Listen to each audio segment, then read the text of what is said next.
Hello, everyone. My name is Alan Towne, and as you can see, I'm at Virginia Commonwealth University, which is in Richmond, Virginia, and also I'm National Director of the Epilepsy Centers of Excellence. So I will be talking a little bit about military TBI also. I'd like to thank the Anita Kaufman Foundation and the Purple Day organizers for inviting me to this presentation. So post-traumatic epilepsy, and I've many times we'll call it PTE, but it's post-traumatic epilepsy. It remains a leading cause of neurological disability and death in the United States and in around the world, really, developed and developing nations. There are approximately 2.5 million TBI ED visits, emergency department visits, 282,000 TBI-related hospitalizations, and 56,000 TBI-related deaths. This is just for 1 year. And among the survivors of TBI, there's a sizable number that remain with important medical and neurological disabilities, sequelae, including seizures and epilepsy.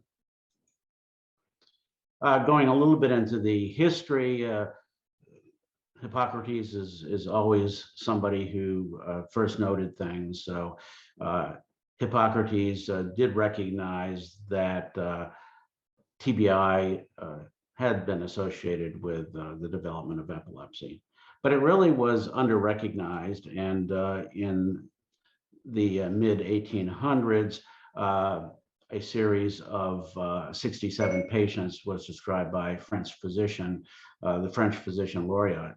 And he felt that a head injury was one reason to have epilepsy. The other thing was fear was the most common etiology in his series, and it was responsible for a little bit over half of his cases. So we know that not to be true now.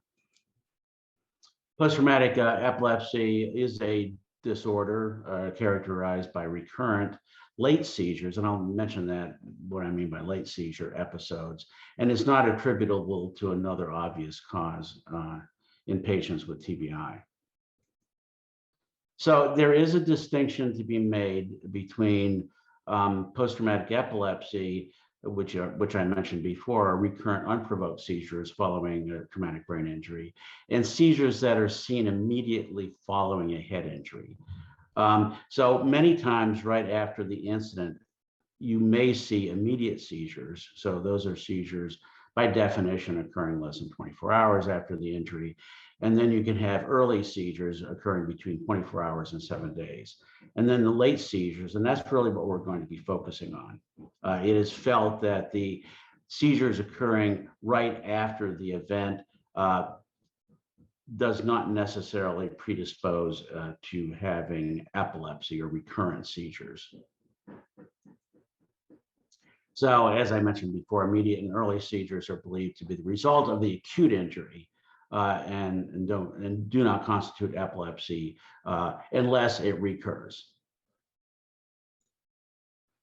Okay, so I'm not going to go over all the specific characteristics of each type of TBI. But TBI is defined as an alteration in brain function caused by an external force. Alteration of brain function is defined by one of the following clinical signs. Since we can't go in people's head and actually see what's going on, we define TBI as any period of loss or decreased level of consciousness, or LOC. Any loss of memory for events immediately before or after the injury. So what we call post-traumatic amnesia. Neurological deficits, they can be various things. It can be weakness, they can be hemiplegia, they can be sensory loss, aphasia, and so forth. And any alteration in mental state at the time of the injury. So it can be confusion, disorientation, slowed thinking, etc. The difference between the different types of TBI really depends on the length of the alteration of consciousness, the length of post-traumatic amnesia, and we also will throw in there to make the classification if there are any type of abnormalities on imaging studies. So what we can see here, depending on the type of TBI, you can see that the probability of unprovoked seizures in patients with TBI increases dramatically in those patients with severe TBI. And we do see that depending on, as you go from mild TBI to moderate TBI to severe TBI, we will see that the incidence of epilepsy increases. Looking at the epidemiology of post-traumatic seizures or epilepsy, traumatic brain injuries account for about 20% of symptomatic structural epilepsy observed in the general population and 5% of all epilepsy. So TBI is the leading cause of epilepsy also in young adults. So what I mean symptomatic structural epilepsy is that there's something there that we know is causing it rather than a genetic type of epilepsy. So the overall incidence of post-traumatic epilepsy in hospitalized patients following a non-penetrating TBI is approximately 4 to 7%. And it depends on the type of injury and the patient also. Post-traumatic epilepsy will be observed in approximately 35 to 65% of patients with penetrating TBI. So we know, and we've known this for quite a while, that penetrating TBI is a cause of a significant amount of disability in patients, and many patients will exhibit seizures after a penetrating type TBI, which you can see in, let's say, in the battlefield. We can see after if you have a shrapnel or a wound that causes penetration of the dura. And then approximately 1/2 to 2/3 of patients who suffer post-traumatic epilepsy will experience seizure onset within the first 12 months, and 80% by the end of the second year following the injury. So we're going to see most of the patients, if after TBI, within the first year of having the injury, and in the second year you'll see 80%. So there'll be 20% that will actually have seizures after the second year period. So after 5 years, adults with mild TBI do not appear to have a significantly increased risk compared to the general population. But patients with moderate or severe TBI or penetrating TBI remain at an increased risk after this post-injury duration. And some of this information we have from the Vietnam head injury study, which reported a very late onset of post-traumatic epilepsy. And so what we see here is that even after 5 years, 10 years, 15, and greater than 15 years, the prevalence of post-traumatic epilepsy continued to increase. And this was from an article, a well-known, well-researched article in 2010. So as I mentioned before, the natural history is immediate post-traumatic seizures are generally believed to carry no increased risk of recurrence. On the other hand, between 1/5 to 1/3 of patients with late post-traumatic seizures or epilepsy will experience frequent recurrences. So the seizures may present with a variety of manifestations, depending on where they arise. As we know, most of the post-traumatic epilepsy, they're focal, and so depending on what part of the cortex they arise, there will be different manifestations. The other thing we have to worry about is in patients with traumatic brain injury is that they may have other symptoms, not necessarily related to the epilepsy, but related to the actual traumatic brain injury. And we know that patients even with mild TBI, but definitely patients with more severe traumatic brain injuries, they may exhibit cognitive, behavioral, or other affective sequelae that may mask the seizures. And so you may have, you may have some patients who have suffered a TBI who have cognitive difficulties, and it may be difficult to actually find or determine if the cognitive difficulties are due to a seizure or are they due to the underlying traumatic brain injury. So what is the mechanism, simple mechanism of post-traumatic seizures or post-traumatic epilepsy? Well, it may be due to direct damage of the brain tissue. You can have shearing forces during TBI. You can have infarctions. You can have secondary irritation because there can be a hemorrhage after a TBI. They can also be triggered by secondary insults, such as patients who may have a traumatic brain injury and then suffer an anoxic event or hypoxic event.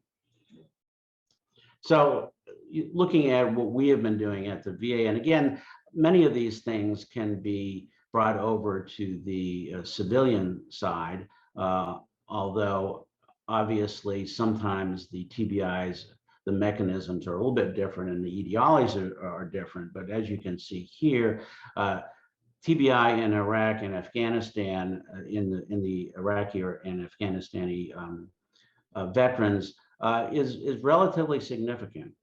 And this is from numerous studies that we've been tracking over the past 20 plus years. So when we look at DOD numbers for traumatic brain injury, what we see are most of them are mild TBI. And this is the same thing what we see in the civilian population. We have a cohort that are moderate, a little bit more have moderate. Severe is definitely much less, and penetrating is between the moderate and the severe. This was in 2014, 2000 to 2014. We are continuing with these studies, and we have actually in some of our databases, we have up to a million veterans that we're following with traumatic brain injury. Not all of them have epilepsy, but we are following these veterans on a regular basis, determine when or if they develop seizures. Leading causes of TBI. Now this is from civilian. Falls, a major component. Motor vehicle accidents, assaults, unknown. What we see in the veteran population is that we see the same type of thing, but the other etiology that is significant is blast injury. And so we tend not to see blast injury except in a few cases where there are explosions and so forth in the civilian population, where in the civilians it's falls. In the military population, blast injury accounts for a significant number of TBI and epilepsy. So just to stay on the military side of things, some experts have estimated that the incidence of TBI among wounded service members to be as high as almost 23%. And DivVic, which is one of the organizations tracking TBI and epilepsy, we have a couple lead centers. One of them is in Richmond. We've treated thousands of OEF, Operation Enduring Freedom, Operation Iraqi Freedom patients with TBI. And so we are continuing to follow these veterans over the years to determine how many of these will develop epilepsy. These are a couple of the publications we've done. This was a 2015 one that we published looking at the prevalence of epilepsy in association with traumatic brain injury in veterans of the Afghan and Iraqi wars. That was in 2015. This one here is a newer one. It was published a year ago, and we were looking at understanding post-traumatic epilepsy to understand the relationships among lifetime traumatic brain injury, history, epilepsy, and quality of life. Some of the quality of life measures I think you're going to here in another lecture by Dr. Canner, I believe. He's giving one. This is part of our publication in 2015. You don't need this is, there's some epidemiological data here, but with mild traumatic brain injury, the risk of having epilepsy was 80% greater. When you look at moderate, it's 3 times greater than a population that did not have TBI. And if you look at severe, the risk of having epilepsy is 7 times greater than if you didn't have a TBI. And with penetrating, it's 21 times greater. So you can see as you go up the scale from mild, moderate, severe, and penetrating, the risk of having epilepsy increases significantly. So what we had found is that 53% of veterans who suffered a penetrating TBI in Vietnam developed epilepsy within 15 years. And I showed you that. This is just to reinforce what I had told you. And the relative risk for developing epilepsy more than 10 to 15 years after the injury was 25 times higher than veterans in the same age group. In fact, as you can see from the graphic, 15% did not manifest epilepsy until 5 or more years after their injury. So this is one reason why TBI and, of course, epilepsy centers have been established around the country. Now, we are part of the Epilepsy Centers of Excellence, which is in the VA system, but around the US, there are epilepsy centers that are obviously not non-VA. We have an epilepsy center at our institution at VCU, and many of the major institutions and the people you'll hear from during this presentation are part of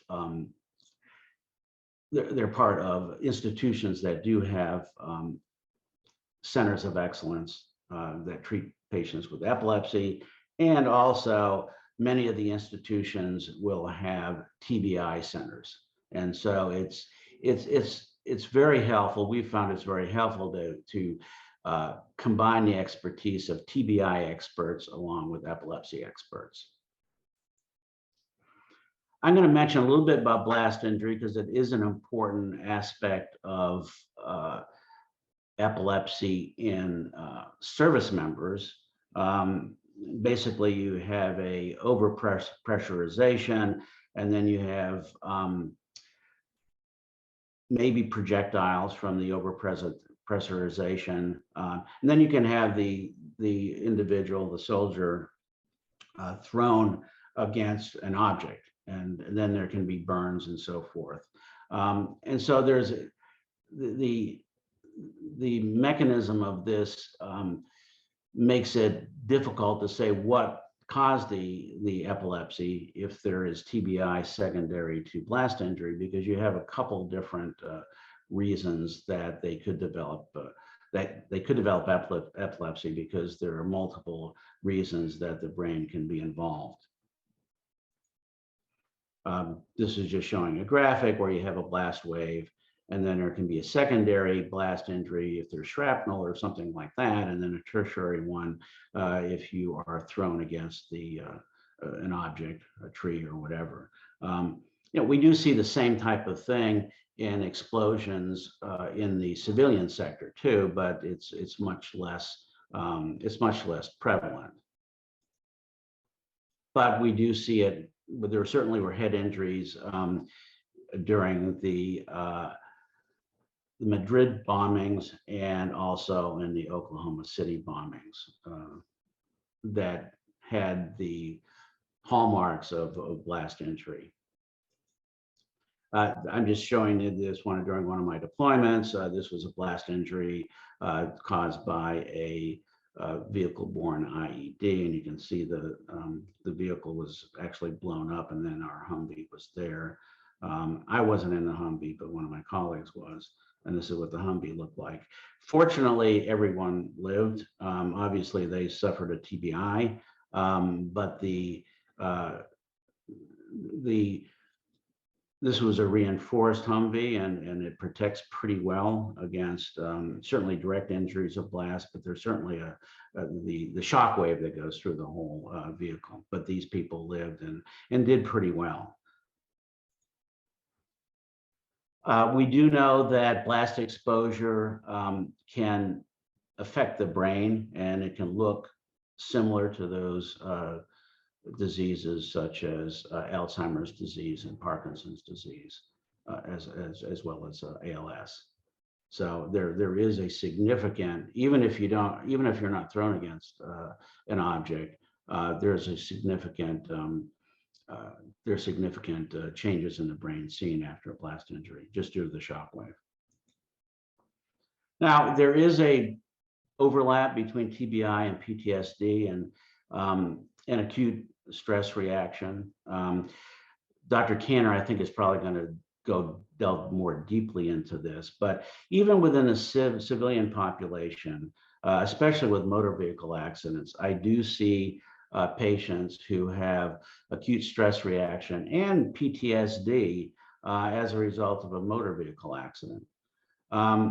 So we do know that sustaining any kind of physical injury is known to increase the risk for PTSD. And the other things are there are several symptoms that are found in both PTSD and in mild TBI, such as attention deficits, memory, cognitive disabilities, irritability, sleep disturbances, etc.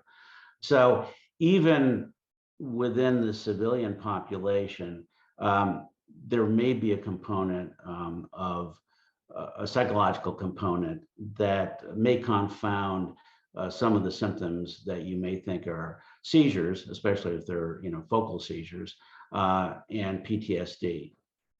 And of course, we do know that TBI has its own set of difficulties, as I mentioned before, in terms of having psychological and psychosocial difficulties afterwards. So neurobehavioral symptoms associated with TBI, I'm not going to go over all of this because I think it's going to be covered elsewhere, but there can be impulse control, emotion and anxiety problems, cognition and memory difficulties, behavior, and somatic symptoms. These are very common, and they can be seen in mild TBI. Typically, fortunately, these neurobehavioral symptoms resolve typically within 6 months or a year, but occasionally they can become chronic.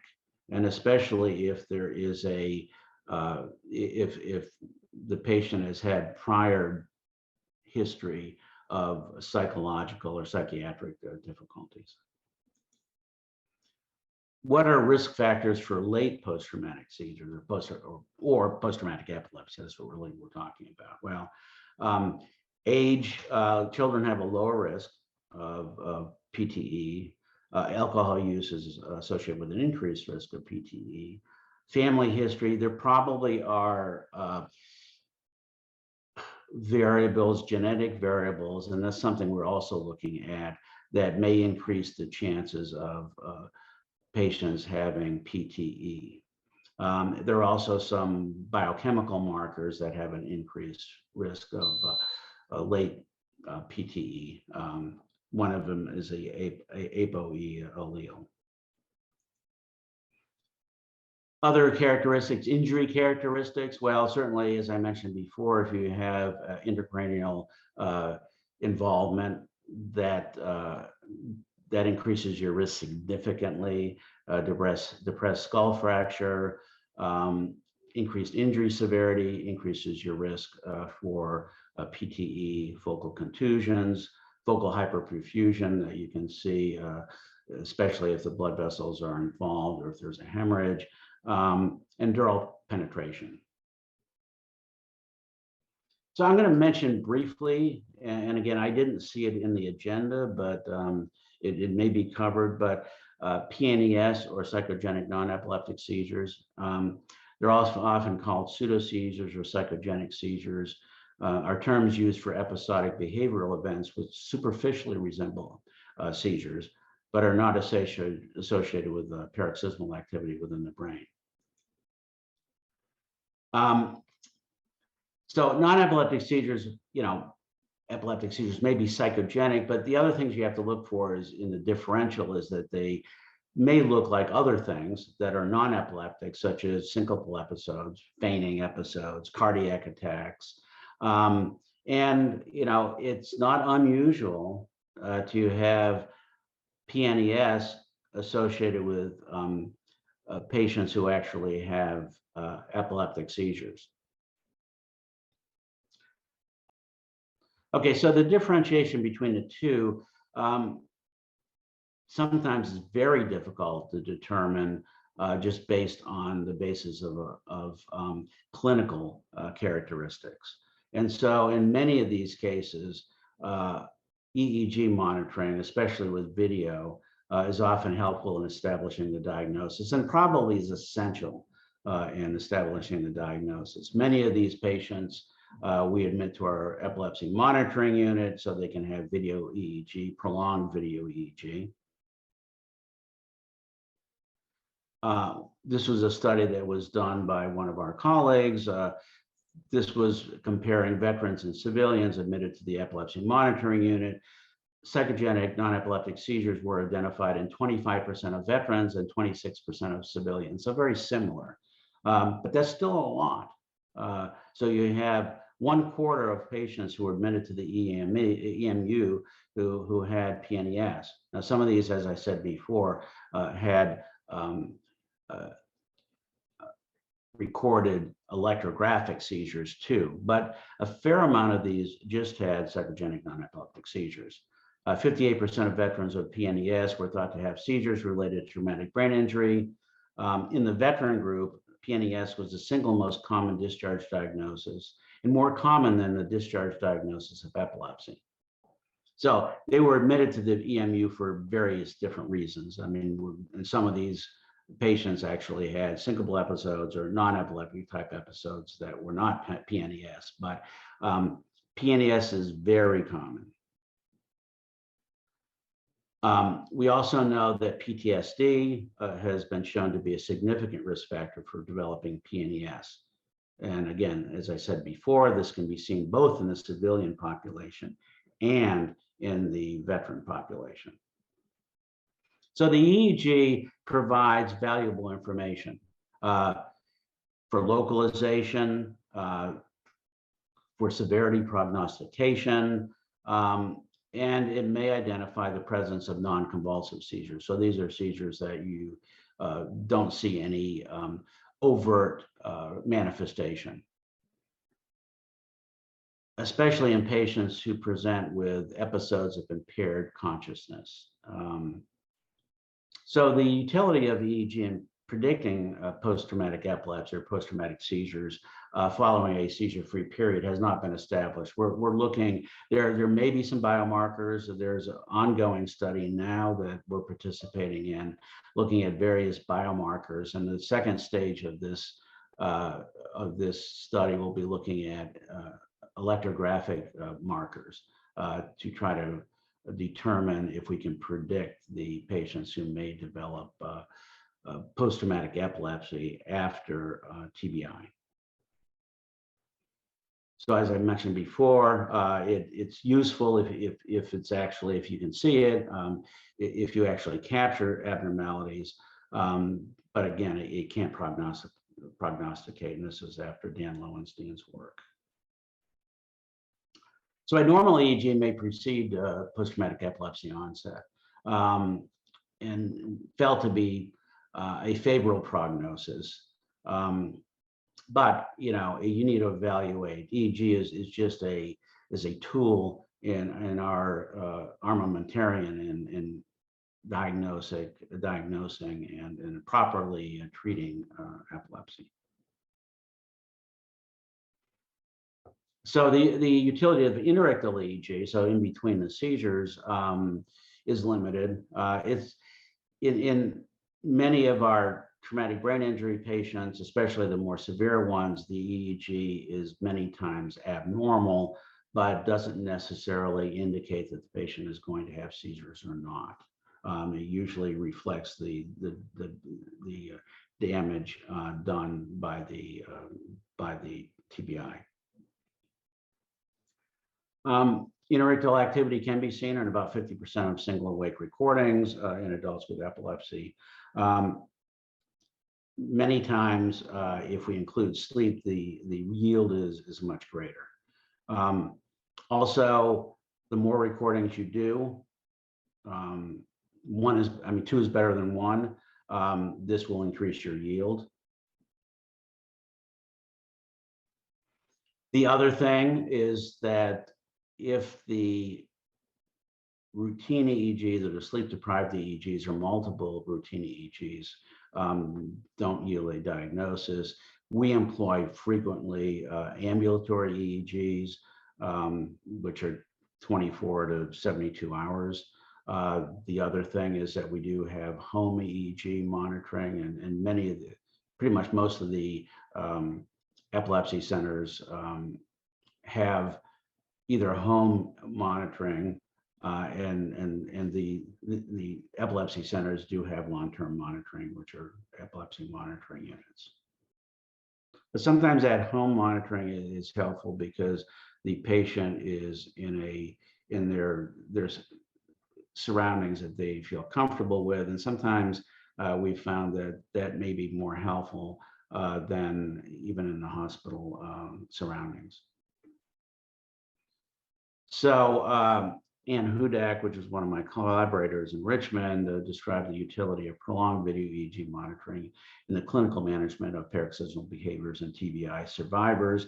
I mean, so these survivors had different types of clinical manifestations, and the ambulatory EEG was very helpful in determining whether these things were actual seizures or whether they were other manifestations that were non-epileptic.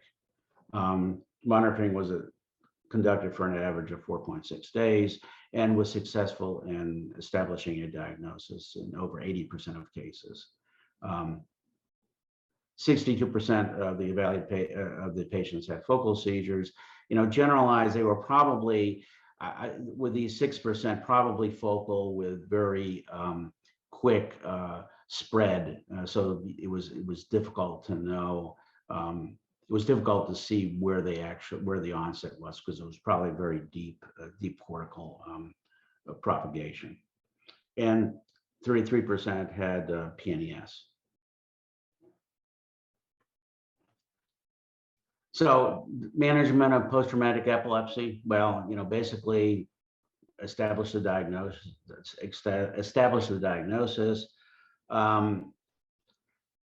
So the use of anti-seizure medications, about 33% of patients with a first unprovoked seizure can be expected to have a second within the subsequent 3 to 5 years. Of course, it's variable. As I mentioned before, depending on the severity of the TBI, the risk of having PTE increases as I showed you previously. Over 50% of patients with a first remote symptomatic seizure or lesional epilepsy will experience a second seizure in the next 3 to 5 years. And of the patients with a second seizure, almost 87%, almost 90% will experience a third seizure at 5 years. So the decision to start treatment in a patient with a first seizure, you got to look at the relapse versus the benefits and the consequences of having anti-seizure medication on. I mean, there are risks to it, and so it has to be individualized. The other thing that we individualize is also what agent we use.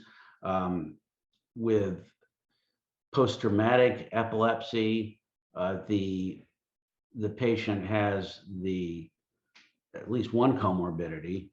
They have the TBI, and so there are some agents that we prefer not to use in patients with traumatic brain injury because it may cause increased irritability, and it may actually decrease their cognitive status.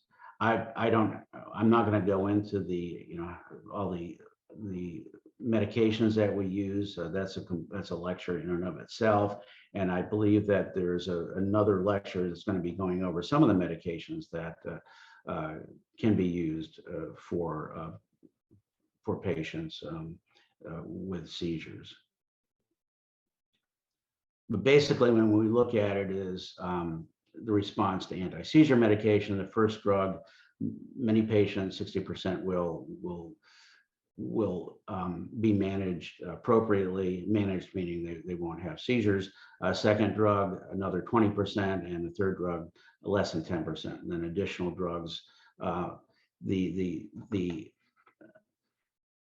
there is less efficacy as you add drugs. That doesn't mean you shouldn't add drugs or you shouldn't add different medications. But again, most patients will see control during the first medication, and then an increasingly less favorable response as you add as you go up from the first drug to additional drugs.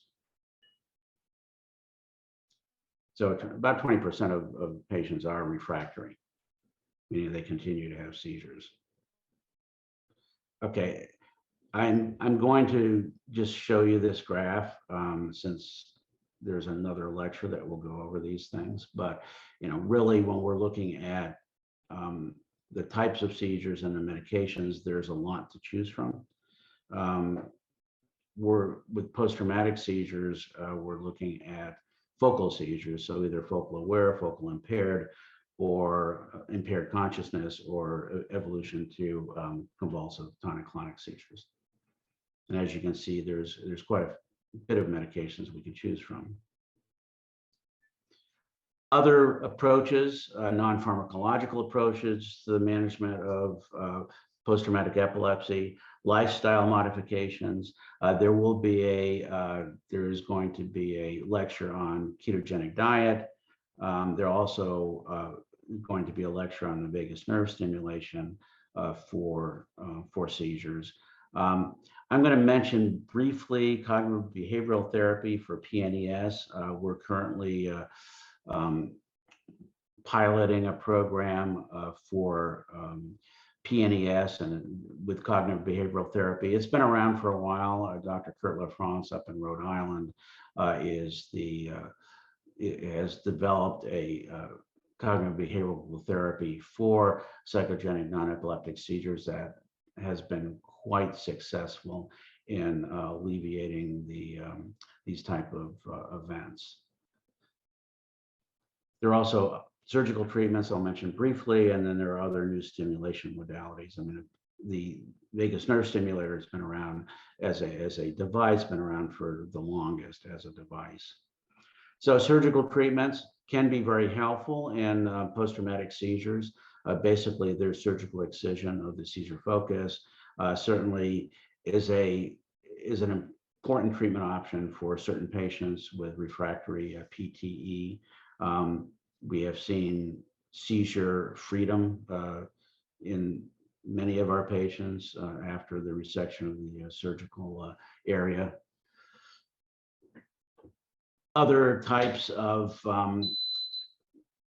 patients, such as with unilateral post-traumatic frontal lesions who undergo complete resection of perilesional encephalomalacia, respond particularly well to surgery. So if you actually can find the lesion that is causing the seizures, excision of that lesion can lead to a dramatic response and seizure decrease. VNS, I'm not going to mention because it's as I said before, it's going to be part of another lecture. This is what it looks like, but I'm sure the presenter will show you that.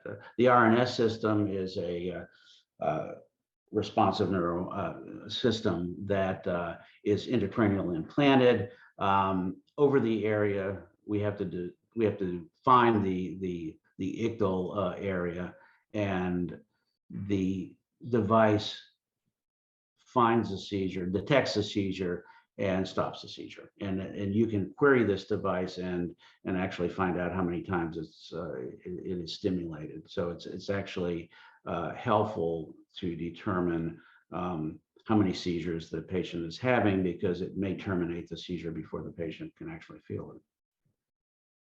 Okay, so a few take-home messages. The more severe the TBI, the more likely to develop epilepsy. I think I've shown you that.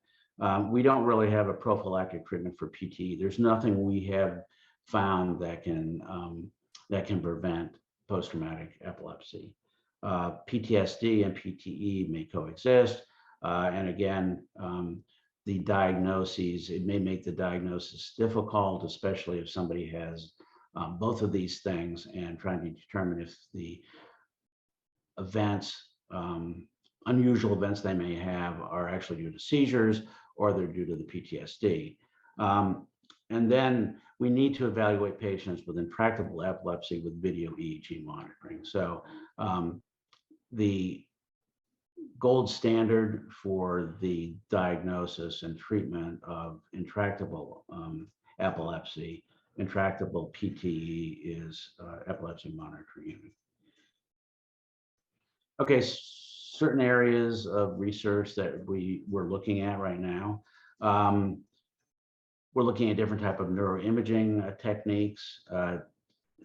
As I mentioned before, we do have a ongoing study looking at possible genetic factors and biomarkers that may influence post-traumatic epilepsy. We have expanding databases looking at this. There are a couple large studies looking at it.